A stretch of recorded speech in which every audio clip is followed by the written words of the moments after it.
నమస్తే వీడిజిటల్ న్యూస్ కి స్వాగతం. నేను మీ తరుణి. ముందుగా వార్తల్లోని ముఖ్యాంశాలు.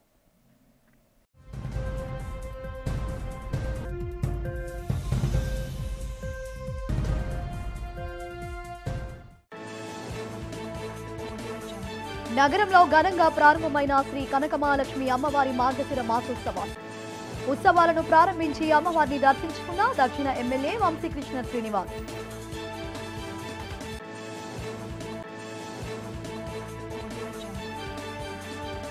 పోలీసుల కుటుంబ సభ్యులకు ప్రత్యేక వైద్య శిబిరం ఏర్పాటు చేసిన నగర పోలీస్ కమిషనర్ శంకాబ్రత్ బాగ్చి.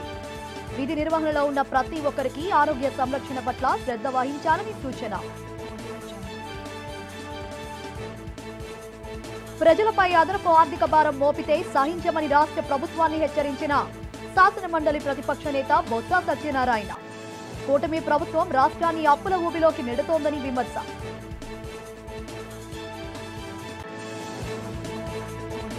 వీఎంఆర్డీఏలో ప్రజా సమస్యల పరిష్కార వేదిక కార్యక్రమం నిర్వహించిన చైర్మన్ ప్రణవ్ గోపాల్. ప్రజా సమస్యల పరిష్కారానికి అధికారులు కృషి చేయాలని సూచన. ఇక వివరాలు చూస్తే, శ్రీ కనకమహాలక్ష్మి అమ్మవారి ఆలయ అభివృద్ధికి భక్తులకు మరిన్ని సౌకర్యాలు కల్పించేందుకు కృషి చేస్తానని ఎమ్మెల్యే సిహెచ్ వంశీకృష్ణ శ్రీనివాస్ తెలిపారు. శ్రీ కనకమహాలక్ష్మి అమ్మవారి మార్గశిర మాసోత్సవాలను జ్యోతి ప్రజ్వలన చేసి సాంప్రదాయబద్ధంగా ఆయన ప్రారంభించారు. ముందుగా ఎమ్మెల్యేలకు ఆలయ అధికారులు, అర్చకులు స్వాగతం పలికారు. అనంతరం అమ్మవారికి ప్రత్యేక పూజలు గావించారు. ఈ సందర్భంగా ఎమ్మెల్యే వంశీకృష్ణ శ్రీనివాస్ మాట్లాడుతూ, భక్తులకు ఎటువంటి అసౌకర్యం కలగకుండా మార్గశిర మహోత్సవాలను ఘనంగా నిర్వహించాలన్నారు. ఈ ఉత్సవాలను ప్రారంభించడం తనకు దక్కిన అదృష్టమన్నారు. ఈ కార్యక్రమంలో ఆలయ ఈవో శోభారాణి, ఏఈఓ తిరుమలేశ్వరరావు, ఈ రమణ, కార్పొరేటర్లు, కూటమి నాయకులు పాల్గొన్నారు.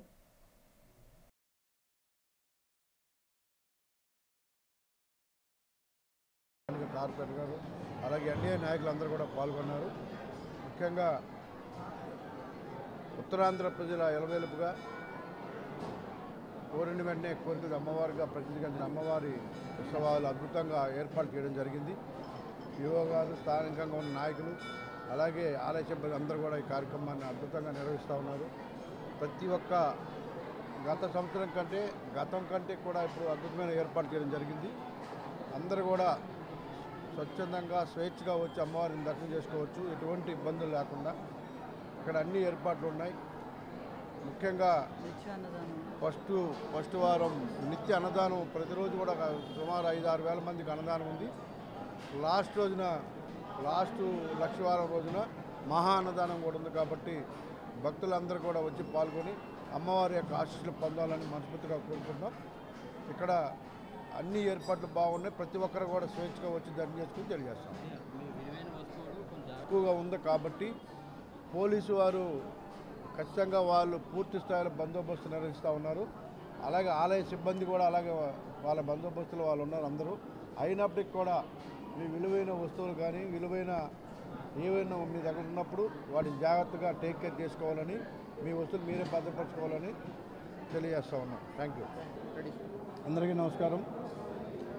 ఈరోజు శ్రీ కనకమహాలక్ష్మి అమ్మవారి యొక్క మార్గశిర మహోత్సవాలు ఇవాళ స్టార్ట్ అయ్యాయి. ఈ కార్యక్రమం ఆలయ యువ గారు, అలాగే స్థానిక కార్పొరేటర్, ఎన్డీఏ నాయకులు అందరం కూడా పాల్గొని ఈరోజు పూజా కార్యక్రమం చేయడం జరిగింది. అమ్మవారి ఆశీస్సులు ప్రతి ఒక్కరు పొందే విధంగా ఇక్కడ ఏర్పాట్లు చేయడం జరిగింది. ఉత్తరాంధ్ర ప్రజల యొక్క ఎలవేల్పుగా ప్రతి ఒక్కరు కూడా ఎక్కువ మంది ఇక్కడికి వచ్చి సుమారు 5-6 లక్షల మంది ప్రతి సంవత్సరం వచ్చేవాళ్ళు. ఈ సంవత్సరం నేను 7-8 లక్షలు వస్తారని ఎక్స్పెక్ట్ చేస్తూ ఉన్నా. సో అమ్మవారి ఆశీస్సులు పొందడానికి వచ్చే ప్రతి ఒక్కరికి కూడా ఇక్కడ అద్భుతంగా ఏర్పాటు చేయడం జరిగింది. ఆలయ సిబ్బంది బందోబస్తు కూడా ఏర్పాటు చేయడం జరిగింది. ప్రతి ఒక్కరు కూడా స్వేచ్ఛగా అమ్మవారిని దర్శించుకొని అమ్మవారి యొక్క ఆశీస్సులు పొందే అవకాశం చాలా చక్కగా ఏర్పాటు చేయడం జరిగింది. కాబట్టి అందరూ భక్తులందరూ కూడా వినియోగించుకోవాలని కోరుతా ఉన్నాం. ఇక్కడ ప్రతి ఒక్క ఏర్పాటు కూడా జరిగింది. ఎటువంటి ఏ ప్రాబ్లం ఉన్నా కూడా సాల్వ్ చేయడం ఇమీడియట్గా ఇక్కడ అన్ని ఏర్పాట్లు చేశాం. మరి ప్రతి సంవత్సరం కంటే కూడా ఈ సంవత్సరం అద్భుతంగా ఏర్పాట్లు చేశాం. అమ్మవారిని ప్రతి ఒక్కరు దర్శించుకోవాలి, సామాన్య ప్రజలు కూడా దర్శించుకోవాలన్న ఉద్దేశంతో ఈ ఏర్పాటు చేయడం జరిగింది. అటు ముఖ్యమంత్రి గారు, ఇటు ఉప ముఖ్యమంత్రి గారి ఆదేశాల మేరకు మరి అన్ని ఏర్పాట్లు కూడా దగ్గరుండి ఆలయ సిబ్బంది, అలాగే స్థానిక కార్పొరేటర్, స్థానిక నాయకులు అందరూ, ఎన్డీఏ నాయకులు అందరం కూడా చూసుకోవడం జరుగుతుంది. కాబట్టి ప్రతి ఒక్కరికి దర్శనమే లక్ష్యంగా మేము పనిచేస్తా ఉన్నాం. Thank you. అందరూ కూడా హ్యాపీగా దర్శనం చేసుకోవడానికి కావాల్సిన అన్ని ఏర్పాట్లు కూడా చేయడం జరిగింది. ఎటువంటి ఇబ్బందులు లేకుండా స్వేచ్ఛగా విఐపీలు సామాన్య భక్తులు ఏ విధంగా అయితే ఉన్నాయో ఆ విధంగా దర్శనాలు అన్నీ ఏర్పాటు చేయడం జరిగింది. చాలా హ్యాపీగా దర్శనం చేసుకెళ్ళడానికి అవకాశం. ఈరోజు అమ్మవారికి అత్యంత ప్రీతిపాత్రమైన మార్గశిర మాస ఉత్సవాలు మొదలైనవి. ఇది 4 రోజులు జరుగుతాయి. 4 లక్ష్మీవారాలు వస్తాయి. మన స్థానిక ఎమ్మెల్యే గారు శ్రీ వంశీ గారి ఆధ్వర్యంలో వారి సూచనల మేరకు అన్ని డిపార్ట్మెంట్ల వారి సహాయ సహకారాలతో ఏర్పాట్లు అన్నీ జరిగాయి. భక్తులందరికీ అన్ని వసతులు ఇవ్వటం జరిగింది. భక్తులందరూ ఇచ్చేసి అమ్మవారి ఆశీస్సులు తీసుకోవాల్సిందిగా కోరుతున్నాం. రాష్ట్ర ప్రభుత్వం ప్రజలపై 15,000 కోట్ల విద్యుత్ భారాన్ని మోపడంపై శాసనమండలి ప్రతిపక్ష నేత ప్రతిపక్ష బొత్స సత్యనారాయణ తీవ్ర ఆగ్రహం వ్యక్తం చేశారు. నగరంలోని తన క్యాంపు కార్యాలయంలో జరిగిన మీడియా సమావేశంలో రాష్ట్ర ప్రభుత్వంపై విరుచుకుపడ్డారు. విద్యుత్ ఛార్జీలు పెంచి సామాన్య మధ్యతరగతి ప్రజలపై అదనపు ఆర్థిక భారం మోపడం తగదన్నారు. తాము అధికారంలోకి వస్తే ప్రజలపై ఎటువంటి ఆర్థిక భారం మోపమని కూటమి నేతలు ఇచ్చిన హామీలు ఏమయ్యాయని ప్రశ్నించారు. అతి తక్కువ కాలంలోనే 67 కోట్ల రూపాయలను కూటమి ప్రభుత్వం అప్పు చేసిందన్నారు. నూతన మద్యం పాలసీ వచ్చాక బెల్ట్ షాపులు ఎక్కువయ్యాయని బొత్స ఆరోపించారు. పీడీఎస్ బియ్యం అక్రమ రవాణా తప్పేనని, అందుకు బాధ్యులైన వారిపై కఠిన చర్యలు తీసుకోవాలని డిమాండ్ చేశారు. మీడియా సమావేశంలో మాజీ మంత్రి కామూరి నాగేశ్వరరావు, మాజీ విప్ కరణం ధర్మశ్రీ పాల్గొన్నారు. ప్రభుత్వం ఏర్పాటైన తర్వాత ఎన్నికల్లో వచ్చిన కొత్తగా ఎన్నికల్లో గెలిచి వచ్చిన ప్రభుత్వాలకి వాళ్ళు ప్రయారిటీస్ ఉంటాయి. దాంతోపాటు ప్రజలకు ఇచ్చిన వాగ్దానాలు ఉంటాయి. వాటన్నిటినీ ఆ ప్రభుత్వాలు చేయవలసిన బాధ్యత ఆ ప్రభుత్వాలకు ఉంటుంది. మనం జరిగిన శాసనసభ సమావేశాల్లోనూ శాసనమండలి సమావేశాల్లోనూ కూడా ఈ అంశాలని మేము శాసనమండలిలో చాలా విషయాల్ని అక్కడ లేవనెత్తాం. బడ్జెట్ కూడా 5 నెలల తర్వాత బడ్జెట్ పెట్టినప్పటికీ కూడా బడ్జెట్లో వారిచ్చిన ఎన్నికల్లో ఇచ్చిన వాగ్దానాలు వాళ్ళ ప్రాధాన్యతకు సంబంధించి కానీ ఎక్కడ వాటికి కొనుగోలు మేరలో ఎక్కడ పొంతన లేకుండా ఆ కార్యక్రమాలు చేశాయి. బడ్జెట్ పెట్టారు. ఎంతసేపు గతంలో చెప్పుకొస్తున్న అప్పుల గురించే 1-10 సార్లు చెప్పారు. కానీ బడ్జెట్ తాలూగా ఇచ్చిన వాళ్ళు బడ్జెట్ ఇచ్చిన బుక్లో ప్లేస్ చేసిన బుక్లో చూస్తే వాటికి వీటికి పొంతన లేదు. ఇవన్నిటి కూడా డిబేట్ జరిగింది. చాలాసార్లు డిబేట్ జరిగింది. వాస్తవాలన్నీ కూడా శాసనమండలిలో చెప్పాం కూడా. నిరంతరం విధి నిర్వహణలో ఉండే పోలీసులు తమ ఆరోగ్యంతో పాటు కుటుంబ సభ్యుల ఆరోగ్య సంరక్షణకు ప్రాధాన్యత ఇవ్వాలని నగర పోలీస్ కమిషనర్ డాక్టర్ శంకాప్రద్ బాగ్చి సూచించారు. కేజీహెచ్లో ప్రత్యేక వైద్య బృందంతో పోలీసులు వారి కుటుంబ సభ్యులకు వైద్య శిబిరాన్ని నిర్వహించారు. ఈ శిబిరాన్ని నగర పోలీస్ కమిషనర్తో పాటు పలువురు పోలీస్ ఉన్నతాధికారులు సందర్శించారు. ప్రత్యేక వైద్య బృందం పోలీస్ కుటుంబ సభ్యులకు వైద్య పరీక్షలు నిర్వహించి అవసరమైన వారికి మందులను అందజేశారు. ఈ సందర్భంగా నగర పోలీస్ కమిషనర్ డాక్టర్ శంకాప్రద్ బాగ్చి మాట్లాడుతూ, నిరంతరం సమాజానికి సేవ చేస్తున్న పోలీసులు తమ కుటుంబ సభ్యుల పట్ల కాస్త శ్రద్ధ వహించాలన్నారు. తమ కుటుంబ సభ్యుల ఆరోగ్య సంరక్షణలో ప్రత్యేక శ్రద్ధ వహించాలని పోలీసులకు సూచించారు.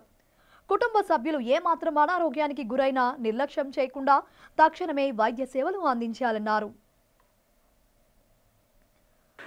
మీకు ఆల్రెడీ చూశారు మీరు, ఆల్రెడీ 3600 పేషెంట్స్ని మేము మొత్తం మీ పోలీస్ డిపార్ట్మెంట్ వాళ్ళని మేము సర్వీస్ చేయడం అనేది జరిగింది. ఇంకా మరలా ఇంకో 3600 డేటా మీరు మాకు పంపించారు. మేము డెఫినెట్గా అవన్నీ మేము చక్కగా చేసి డెఫినెట్గా మీ పోలీస్ సిబ్బంది ఆరోగ్యాన్ని చూసుకునే బాధ్యత మేము తీసుకుంటాం. వాళ్ళ కుటుంబ సభ్యులు మాకు టైం కూడా దొరకదు. వాళ్ళని హాస్పిటల్ తీసుకెళ్ళాలంటే మాకు టైం లేదు. ఎందుకంటే పగలు రాత్రి పోలీసు వాళ్ళు పనిచేయాలి. ఇటువంటి పరిస్థితుల్లో ఇది మా కర్తవ్యం. మీ ఆరోగ్యం కాకుండా మీ కుటుంబ సభ్యులు కూడా అందరూ ఆరోగ్యంగా ఉండాలి. అది మేము ఎన్ష్యూర్ చేయాలి.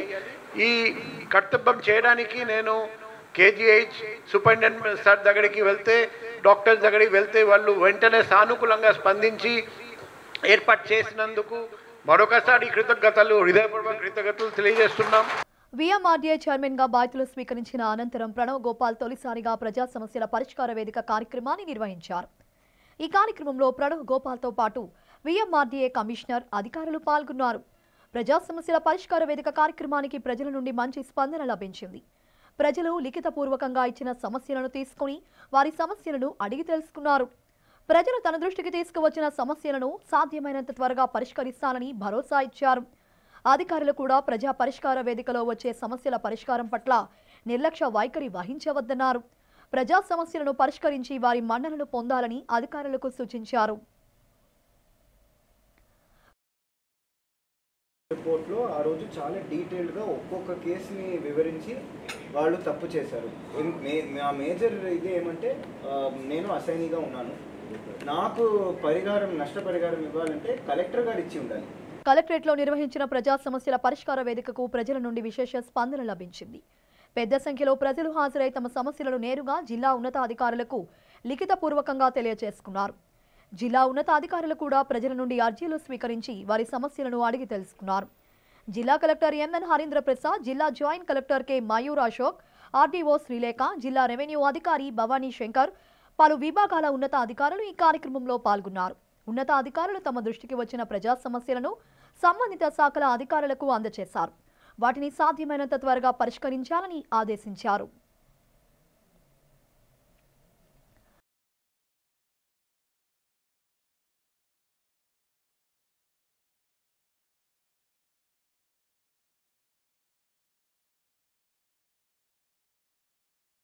ఈ నెల 7వ తేదీన ఆంధ్ర విశ్వవిద్యాలయం పూర్వ విద్యార్థుల వార్షిక సమ్మేళనం అత్యంత ఘనంగా నిర్వహించనున్నట్లు ఏయూవీసీ ఆచార్య జి శశిభూషణ్ రావు తెలిపారు. ఏయూలోని జీఎంఆర్ఏ స్మార్ట్ సెమినార్ హాల్లో జరిగిన మీడియా సమావేశంలో ఏయూ పూర్వ విద్యార్థుల సమ్మేళన వివరాలను తెలియజేశారు.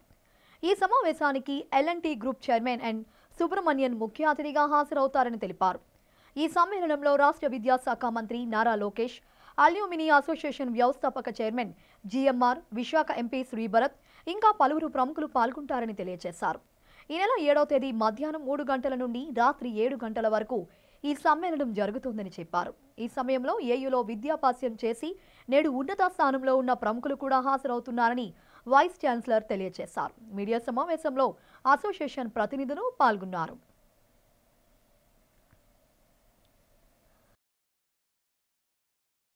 AAA ఇంతవరకు 17 ఏళ్ల నుంచి మనకు సపోర్ట్ ఇస్తున్న ఫౌండర్ చైర్మన్ జిఎం రావు గారు 17 ఏళ్ల నుంచి ఈ ప్రోగ్రామ్ మనం చేస్తున్నాము. నార్మల్గా డిసెంబర్లో చేస్తాము, ఫస్ట్ వీక్ సెకండ్ వీక్లో.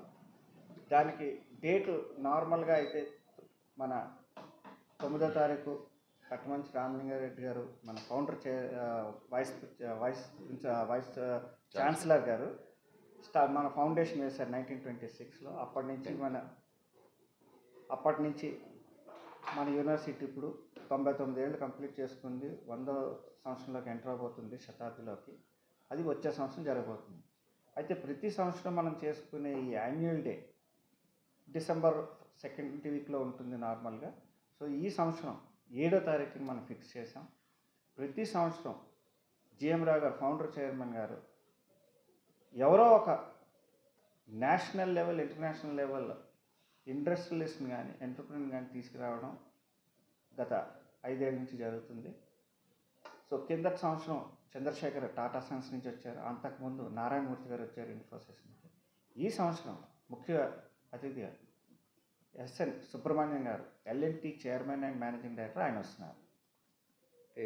1923లో ఆంధ్ర మెడికల్ కాలేజ్ స్టార్ట్ చేయడం, దాని తర్వాత 26లో ఆంధ్ర యూనివర్సిటీ స్టార్ట్ అయింది. సో మీరందరికీ తెలిసి ఉంటుంది, last year 100 years celebrations Andhra medical college చేసింది. అది ఆంధ్ర యూనివర్సిటీ కన్వెన్షన్ సెంటర్లోనే.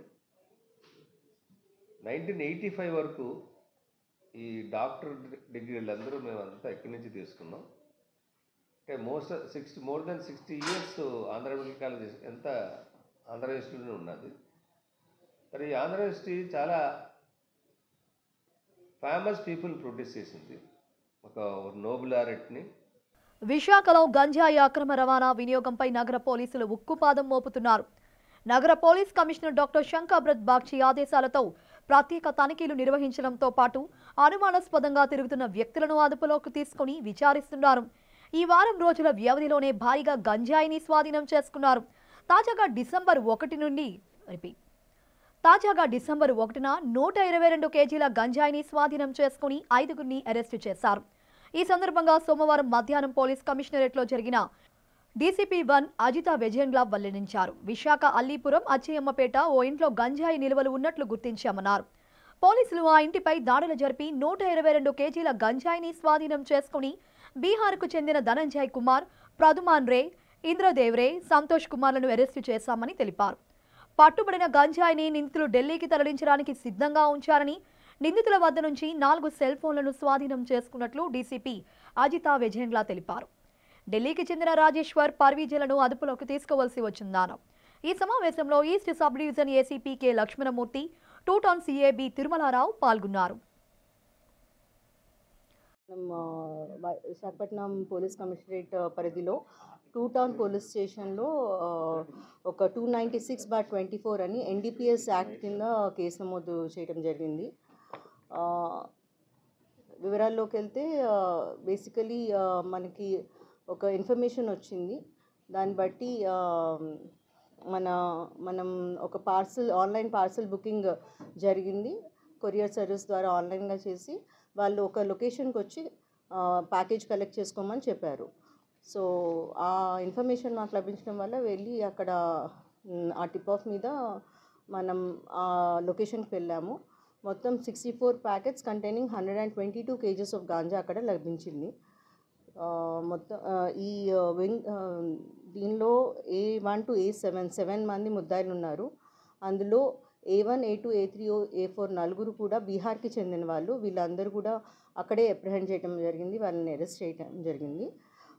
వీళ్ళు లోకల్గా ఒరిస్సాకి చెందిన ఒక అతని దగ్గర మచ్కండ్ అనే డిస్ట్రిక్ట్ నుండి ఆయన దగ్గర నుండి గాంజా ప్రొక్యూర్ చేస్తున్నారు.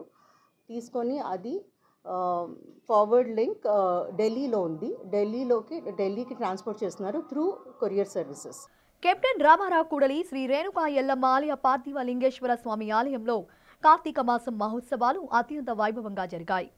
కార్తీక మాసం ముగింపు సందర్భంగా ఆదివారం పోలీస్ వర్గం ఉత్సవాన్ని పురస్కరించుకుని ప్రతి ఏటా మాదిరిగానే ఆలయం ప్రాంగణంలో మహారుద్రాభిషేకం, కోటి దీపోత్సవ కార్యక్రమం అంగరంగ వైభవంగా నిర్వహించారు. ఈ ఉత్సవాలకు ముఖ్య అతిథులుగా జిల్లా వైసీపీ మాజీ అధ్యక్షుడు, కోలా గురువులు, వైసీపీ నాయకులు ద్రోణంరాజు శ్రీవాసవ్, కళా హాస్పిటల్ అధినేత డాక్టర్ పైడి వెంకటరమణమూర్తి పాల్గొన్నారు. ఈ సందర్భంగా అఖండ కోటి దీపోత్సవాన్ని డాక్టర్ పివి రమణమూర్తి ప్రారంభించగా రుద్రాభిషేకాన్ని కోలా గురువులు ద్రోణంరాజు శ్రీవాసవ్ ప్రారంభించారు. ఈ సందర్భంగా వారు మాట్లాడుతూ ప్రతి ఏటా క్రమం తప్పకుండా ఆధ్యాత్మిక శోభ ఉట్టిపడేలా అభిషేకం, దీపోత్సవం నిర్వహించడం అభినందనీయమన్నారు. ఆలయ కమిటీ గౌరవ అధ్యక్షులు పీలా వెంకట అప్పలనాయుడు, అధ్యక్షులు కర్రి నీలకంఠం, కార్యదర్శి బొడ్డు పోలారావు, ముఖ్య సలహాదారుడు బొట్టేటి ప్రసాద్, అర్చకులు కామేశ్వర్ శర్మ, ఇతర కమిటీ సభ్యులు పాల్గొన్నారు.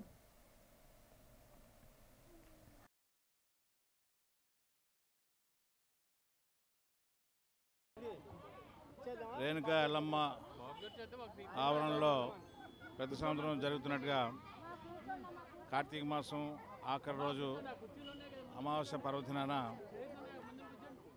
మహారుద్రాభిషేకం, పార్థివ లింగానికి మహారుద్రాభిషేకం చేయడం జరిగింది. ఇక్కడికి విచ్చేసినటువంటి భక్తులందరికీ కూడా మా తాలూకా అభినందనలు, కృతజ్ఞతలు. ప్రతి సంవత్సరంలాగే అందరూ విశేషంగా భక్తి శ్రద్ధలతో వచ్చి వీక్షించినందుకు వారందరికీ కూడా మా కృతజ్ఞతలు తెలుపుకున్నాం. కమిటీ వారి తరపు నుంచి శుభప్రద హోర్డింగ్స్ ప్రైవేట్ లిమిటెడ్ వారు సౌజన్యంతో పేదలందరికీ కూడా ఈ శీతాకాలం సందర్భంగా వారందరికీ కూడా దుప్పట్లు, రగ్గులు ఉచితంగా వారు సౌజన్యంతో ఇవ్వడం జరుగుతుంది. ఈ సందర్భంగా ఎవరికైతే ఉదయం చీటీలు ఇచ్చారో వారందరికీ కూడా శుభప్రద హోర్డింగ్స్ వారు సౌజన్యంతో ఇస్తున్నటువంటి ఆ రగ్గులన్నీ తీసుకొని స్వామివారి ప్రసాదాలు కూడా తీసుకొని వెళ్ళవలసిందిగా కోరుతున్నాం. పార్థివ లింగార్చన జరిగింది. ఈ కార్యక్రమంలో ముఖ్య అతిథిగా కళా హాస్పిటల్ అధినేత అయినటువంటి డాక్టర్ రమణమూర్తి గారు, కోలా గురువులు గారు, వైఎస్ఆర్సీపీ సీనియర్ నాయకులు కోలా గురువులు గారు, శ్రీవాస్తవ్ గారు, వైసీపీ నాయకులు శ్రీవాస్తవ్ గారు ముఖ్య అతిథులుగా హాజరవడం జరిగింది. ఈ కార్యక్రమం ఆద్యంతం ఎంతో స్వామివారి అభిషేకాలతో కోటి దీంతో అత్యంతం కూడా అద్భుతంగా జరిగింది. ఈ కార్యక్రమానికి ఏర్పాటు చేసిన రేణుకా ఎల్లమ్మ తల్లి దేవాలయ కార్యవర్గ సభ్యులందరికీ కూడా ధన్యవాదాలు తెలియజేస్తున్నాను. శ్రీ శ్రీ శ్రీ రేణుకా ఎల్లమ్మ ఆలయ ప్రాంగణంలో కార్తీక మాసం సందర్భంగా ప్రతి సంవత్సరం కాడ కార్తీక మాసం సందర్భం చివరి రోజున పోలీసు వర్గం రోజు ఈ మహారుద్రాభిషేకం జరగబడుతున్నది. కాబట్టి ప్రజలందరూ తండగా వచ్చారు. మా కార్యక్రమానికి ముఖ్య అతిథులు డాక్టర్ పివి రామమూర్తి గారు ఇచ్చేశారు, అలాగే కోలా గురువులు ఇచ్చేశారు, అలాగే శ్రీవాసు గారు ఇచ్చేశారు. తదితరులు ప్రముఖులందరూ ఇచ్చేసి ఈ కార్యక్రమం జయప్రదం చేశారు. మరి ఈ కార్యక్రమం జయప్రదం చేసినందుకు మేము చాలా సంతోషిస్తున్నాం. ఆ శివుడు కరుణా కటాక్షాలు కలగాలని మేము కోరుకుంటున్నాం. మరి ఇదే విధంగా రేపు పోలీసు వర్గం రోజు మహిళలకి ప్రత్యేకంగా కోనేరు ఏర్పాటు చేయడం జరిగింది. ప్రతి ఏటకాడ ఇక్కడ కోనేరు మాత్రం ఏర్పాటు చేస్తున్నాం. గ్రామ వార్డు హెల్త్ సెక్రటరీల పదోన్నత జిల్లా మెరిట్ లిస్టులో జరుగుతున్న అవకతవకలపై సమగ్ర విచారణ జరిపించాలని సిఐటియు విశాఖ జిల్లా కమిటీ నాయకురాలు పద్మ డిమాండ్ చేశారు. జిల్లా కలెక్టర్ కార్యాలయం ఎదుట లిస్టులో జరుగుతున్న అవకతవకలపై విచారణ జరిపించాలని కోరుతూ సిఐటియు ఆధ్వర్యంలో హెల్త్ సెక్రటరీలు ఆందోళన నిర్వహించారు. ఈ సందర్భంగా పద్మ మాట్లాడుతూ అధికారులు గ్రామ వార్డు హెల్త్ సెక్రటరీల పదోన్నత మెరిట్ లిస్టు రూపకల్పనలో అవకతవకలకు పాల్పడుతున్నారని ఆరోపించారు. అధికారుల అవినీతి కారణంగా మెరిట్ లిస్టులో అర్హులకు అన్యాయం జరుగుతోందని వాపోయారు. జిల్లా ఉన్నతాధికారుల దృష్టి సారించి గ్రామ వార్డు హెల్త్ సెక్రటరీల పదోన్నత జిల్లా మెరిట్ లిస్టు పారదర్శకంగా జరిగేలా చర్యలు తీసుకోవాలని డిమాండ్ చేశారు. మెరిట్ లిస్టులో అవకతవకలు జరిగితే సహించేది లేదని జిల్లా యంత్రాంగాన్ని సిఐటియు నాయకురాలు పద్మ హెచ్చరించారు.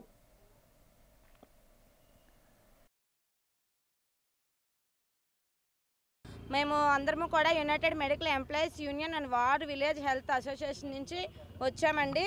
మేమందరం కూడా గత జనవరి నుంచి కూడా మేమందరం సంవత్సర కాలంగా మా మెరిట్ లిస్టుల కోసం మేము ఎంతగానో డిఎంఎండ్హెచ్ఓ ఆఫీసుల చుట్టూ తిరుగుతున్నాము. ఏ రోజైతే మాకు ఫైబ్రికేషన్ అయిపోయి జిల్లాలు ఏర్పడిపోయాయో మా మెరిట్ లిస్ట్ అనేది ఇక్కడ విశాఖపట్నం జిల్లాలోనే మమ్మల్ని 2019లోని సచివాలయం గ్రామ వార్డు సచివాలయం ఏఎన్ఎంస్ కింద మా ర్యాంకుల ఆధారంగా మాకు వీళ్ళు పోస్టింగ్స్ ఇవ్వడం జరిగిందండి.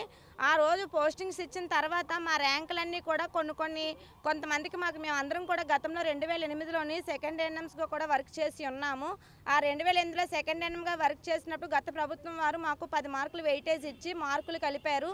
కలిపిన దానికి అనుగుణంగా మాకు ర్యాంకులు ఇచ్చి ఆ ర్యాంకులు తగ్గట్టుగానే మాకు కౌన్సిలింగ్లు అవనివ్వండి, సర్టిఫికేట్ వెరిఫికేషన్ అవనివ్వండి, అన్నీ కూడా దాని ఆధారంగానే జరిగాయి. మరి ఈ రోజు వస్తే మాత్రం ఆ ర్యాంక్ తీసేసి కొత్తగా ఒక ర్యాంకును క్రియేట్ చేసి ఇప్పుడు మీరు ఈ ర్యాంకులో లేరు, మీరు ఈ ర్యాంకులో ఉన్నారని చెప్తున్నారు. అది ఎందువల్ల జరిగింది అంటే కొంతమందికి అప్పుడు 10 మార్కులు యాడ్ అవ్వలేదు, ఇప్పుడు యాడ్ అయ్యాయి, అందువల్లే జరిగిందని చెప్తున్నారు. దానికి మేము ఓకే అంటున్నాము. కానీ ఆ 10 మార్కులు యాడ్ అయినప్పుడు నా ముందున్నవలసిన అమ్మాయి నా వెనక్కి అయితే వెళ్ళదు కదా, ఆవిడతో పాటు నేను వెనక్కే వెళ్తాను. కానీ నేను ముందుకొచ్చి ఆవిడ వెనక్కి వెళ్ళి, లేదంటే ఆవిడ ముందుకొచ్చి నేను వెనక్కి వెళ్ళి, అలాగా జంబ్లింగ్ పద్ధతిలో జరిగింది. అది అంటూ ఒక పూర్తి విచారణతో జరగలేదు. దాంతోపాటుగా మేమేమైతే ముఖ్యంగా అడుగుతున్నాము, శ్రీకాకుళం జిల్లా అవనివ్వండి, ప్రకాశం అవనివ్వండి, గుంటూరు ఇంకా కర్నూలు అవనివ్వండి, ప్రతి జిల్లాలోని కూడా ఏ విధంగా ఇచ్చారు, ఒక నేమ్ ఇచ్చారు, ఏజ్ ఇచ్చారు, డేట్ ఆఫ్ బర్త్ ఇచ్చారు, వాళ్ళ క్యాస్ట్ ఇచ్చారు, దాని తర్వాత వాళ్ళకి ఎన్ని మార్కులు వచ్చాయి, వాళ్ళు ఎన్ని మార్కులు బోనస్గా అదనంగా కలిపారు, వాళ్ళకి ఎంత ర్యాంక్ వచ్చింది, దాని ఆధారంగా వాళ్ళకి ర్యాంక్ ఇచ్చారు. టీవీ మెకానిక్స్ కు సంక్షేమానికి ప్రభుత్వం చొరవ చూపాలని టీవీ మెకానిక్స్ వెల్ఫేర్ అసోసియేషన్ రాష్ట్ర కార్యవర్గ సభ్యులు మాధవ్ డిమాండ్ చేశారు. టీవీ మెకానిక్స్ కు ప్రభుత్వం ఆధీనంలో ఉన్న షాపులను తక్కువ అద్దెకు కేటాయించాలని కోరుతూ అసోసియేషన్ నేతలు కలెక్టర్కు వినతి పత్రం అందజేశారు. ఈ సందర్భంగా అసోసియేషన్ రాష్ట్ర కార్యవర్గ సభ్యులు మాధవ్ మాట్లాడుతూ టీవీ మెకానిక్స్ నేడు జీవనం సాగించేందుకు అనేక ఇబ్బందులు పడుతున్నారని ఆవేదన వ్యక్తం చేశారు. మహావిశాఖలో ప్రభుత్వ ఆధీనంలో ఉన్న షాపుల్లో టీవీ మెకానిక్లకు కొన్ని షాపులను కేటాయించాలని కోరారు. ప్రస్తుతం పెద్దగా టీవీ మెకానిక్లకు పని లేకుండా పోయిందని, షాపుల అద్దెల భారం భరించలేకపోతున్నారని తెలిపారు. జిల్లా ఉన్నతాధికారులు తమ మెకానిక్లకు తక్కువ ధరకే షాపులను కేటాయించాలని కోరారు. ఆ విధంగా మేము కలెక్టర్ గారికి అర్చన పెట్టుకోవడానికి వచ్చామండి. మెమోరాండం కూడా అందజేసి వచ్చాము. అయితే మాకు ఈ వృత్తిపరంగా ఈ ఎల్సిడి ఎల్ఈడి కొత్త టెక్నాలజీ వచ్చేటప్పటికి మేము వెనకబడి బతకడానికి కష్టంగా అవుతుంది.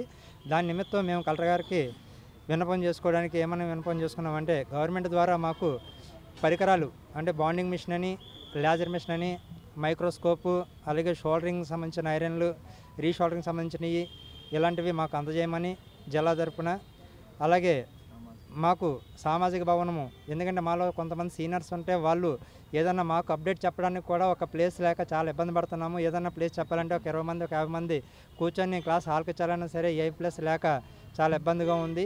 ఏదన్నా తీసుకోవాలన్నా అద్దె కట్టలేని పరిస్థితి మావి. అందుకని మాకు ఒక భవనం ఏర్పాటు చేయమని, అలాగే మాకు పరికరాలు కూడా అందజేయమని కోరడమైనది.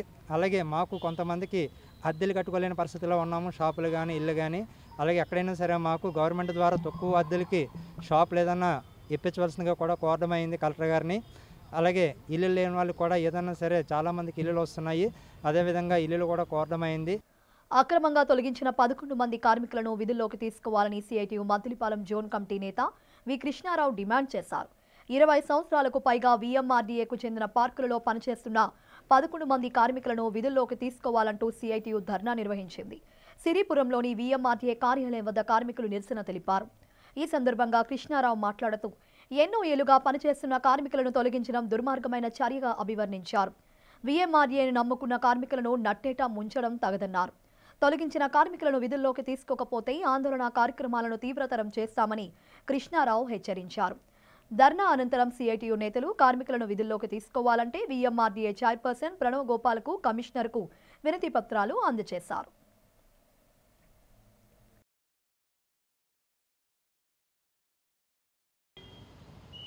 గార్డెనింగ్ వర్కర్స్గా సుమారు 220 మంది పనిచేస్తున్నారు. అన్ని రకాల పార్కులు విఎంఆర్డీఏ ఆధ్వర్యంలో ఉండే అన్ని పార్కుల్లో కూడా 220 మంది పనిచేస్తున్నారు. అది సొసైటీగా ఉంది.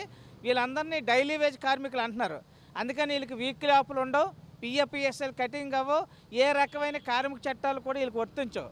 ఎన్ని రోజులు మస్తుంటే అన్ని రోజులు జీతం ఇస్తారు. అలాగా అక్కడ పనిచేస్తున్న సుమారు 10-15 సంవత్సరాలు నుంచి పనిచేస్తున్న వాళ్ళని 11 మందిని 3 నెలల క్రితం ఆ సొసైటీ నుంచి ఆపేయడం అనేది జరిగింది. ప్రధానంగా డిఎఫ్ఓ గారు ఆపించారని చెప్పేసి వాళ్ళు చెప్తున్నారు. మరి డైలీ వేజ్ కార్మికుడికి తన శక్తి ఉన్నంత వరకు చేయొచ్చు. మీకు ఏజ్ ఎక్కువైంది, 60 సంవత్సరాలు వచ్చాయి, అందుకే ఆపేస్తున్నామని చెప్తున్నారు. కానీ డైలీ వేజ్ కార్మికులకి 60 సంవత్సరాలు, 58 సంవత్సరాలు ఇలాగ పర్మనెంట్ ఎంప్లాయ్కి ఉండవలసిన రూల్స్ ఏమి ఉండవు. కనీసం వీళ్ళకి ఎంతవరకు శక్తి ఉందో చేయగలిగే ఇది ఎంతవరకు ఉందో అంతవరకు చేయించాలి. ఎందుకంటే ఏ రకమైన చట్టాలు వీళ్ళకి వర్తించవు. వీక్లీ ఆపులతో సహా ఏది రాలేనప్పుడు వీళ్ళు చేయగలిగే శక్తి ఉన్నంత వరకు చేయించవచ్చు. అలాగా 220 మందిలో అలాంటి వాళ్ళు చాలామంది ఉన్నారు, వాళ్ళు చెయ్యాలి కూడాను. మరి ఈ 11 మందిని ఆపేయడం అనేది చాలా తప్పు. చినముషిరివాడ కొండపై జరుగుతున్న అక్రమ తవ్వకాలను తక్షణమే నిలుపు చేయాలని ప్రగతిశీల మహిళా సంఘం అధ్యక్షురాలు లక్ష్మి డిమాండ్ చేశారు. అక్రమ తవ్వకాలను ఆపాలని, ప్రజల నివాసాలకు ప్రాణాలకు రక్షణ కల్పించాలని ఆమె కోరారు. 96వ వార్డు చినముషిరివాడ కొండపై తవ్వకాలను నిలుపు చేయాలని కోరుతూ మురికివాడ నివాసుల సంక్షేమ సంఘం, ప్రగతిశీల మహిళా సంఘం సంయుక్త ఆధ్వర్యంలో కలెక్టరేట్ వద్ద నిరసన జరిగింది. ఈ సందర్భంగా పీఓడబ్ల్యూ నాయకురాలు లక్ష్మి మాట్లాడుతూ త్రవ్వకాల వలన ప్రజల నివాసాలకు ప్రాణాలకు ముప్పు ఏర్పడే ప్రమాదం ఉందని ఆందోళన వ్యక్తం చేశారు. గత కొంతకాలంగా కొండపై జరుగుతున్న అక్రమ త్రవ్వకాలపై అధికారులు చూసి చూడనట్లు వ్యవహరిస్తున్నారని మండిపడ్డారు. ఇప్పటికైనా జిల్లా ఉన్నతాధికారులు జోక్యం చేసుకుని అక్రమ త్రవ్వకాలను తక్షణమే నిలిపివేయాలని కోరారు. ఈ విషయంలో అధికారులు అలసత్వం ఇస్తే రాబోయే రోజుల్లో ఆందోళన కార్యక్రమాలు చేపడతామని లక్ష్మి హెచ్చరించారు. స్థానిక రెవెన్యూ అధికారుల యొక్క అనుమతితో జీవీఎంసీ అధికారులు అక్కడ వెంకటేశ్వర స్వామి గుడికి రోడ్డు శాంక్షన్ అయిందనే పేరు మీద కొండను మొత్తం తొలిచేస్తున్నారు. అక్కడెక్కడో రోడ్డు ఉంటే రోడ్డును అధిగమించి చాలా దూరం వరకు అక్కడ అంబేద్కర్ నగర్ ఉంది, ఏకలవ్య కాలనీ ఉంది, తర్వాత హుదూద్కి సంబంధించిన హౌసింగ్ ఉన్నది, తర్వాత అనేక కాలనీలు, దాదాపు 1200 కుటుంబాలు అక్కడ నివసిస్తూ ఉన్నాయి. అయితే ఈ 1200 కుటుంబాలకు నష్టం చేసే విధంగా ఈరోజు స్థానిక రెవెన్యూ అధికారుల యొక్క కనుసన్నల్లో అక్కడ జీవీఎంసీ అధికారి అయిన ఏఈ శివగారు ఆయన ప్రత్యక్షంగా ఉండి తవ్వకాలు చేపడుతున్నారు. అక్కడ నెంబర్ లేని జేసీబీలు, నెంబర్ లేని లారీలు, ఇవన్నీ కూడా కలెక్టర్ గారికి అనేక సార్లు మెమో ఇచ్చి కలెక్టర్ గారికి తహసీల్దార్ గారిని పంపాను. తహసీల్దార్ గారికి 4 సార్లు మేము మెమోరాండాలు ఇవ్వడం జరిగింది. తహసీల్దార్ గారు అక్కడికి వచ్చి వాళ్ళకు శాంక్షన్ రోడ్డే కాదు, అదనంగా చాలా దూరం వచ్చేసారు, అది ప్రజలకి నష్టం చేస్తున్నారని గుర్తించి మీరంతా అక్రమంగా ఇంత దూరం ఎందుకు వెళ్ళారు, అవన్నీ ఆపేసేయండి, తవ్వకాలు ఆపండి అని చెప్పారు. కానీ అక్కడ అది మాత్రం అమలు కావటం లేదు. ఆయన మాటకు చెప్పారు మాకు, వెంటనే అక్కడ నెంబర్ లేని జేసీబీలు కానీ నెంబర్ లేని లారీలు కానీ వెంటనే సీజ్ చేయమని స్థానికంగా ఉన్న పోలీసు అధికారులు చెప్పారు. బులెటిన్ ముగించే ముందు హెడ్లైన్స్ మరోసారి.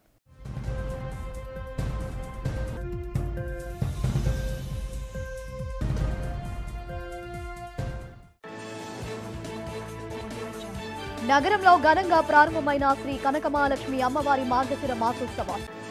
ఉత్సవాలను ప్రారంభించి అమ్మవారిని దర్శించుకున్న దక్షిణ ఎమ్మెల్యే వంశీకృష్ణ శ్రీనివాస్.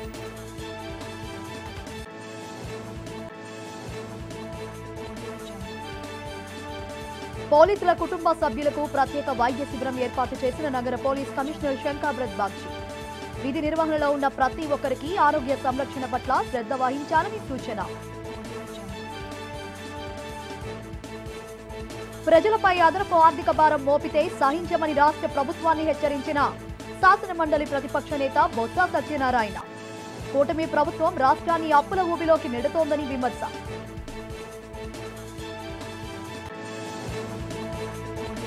వీఎంఆర్టీఏలో ప్రజా సమస్యల పరిష్కార వేదిక కార్యక్రమం నిర్వహించిన చైర్మన్ ప్రణవ్ గోపాల్. ప్రజా సమస్యల పరిష్కారానికి అధికారులు కృషి చేయాలని సూచన. ఇవి ఇప్పటి వరకు ఉన్న అప్డేట్స్. మరిన్ని అప్డేట్స్ కోసం చూస్తూనే ఉన్న DV డిజిటల్ న్యూస్.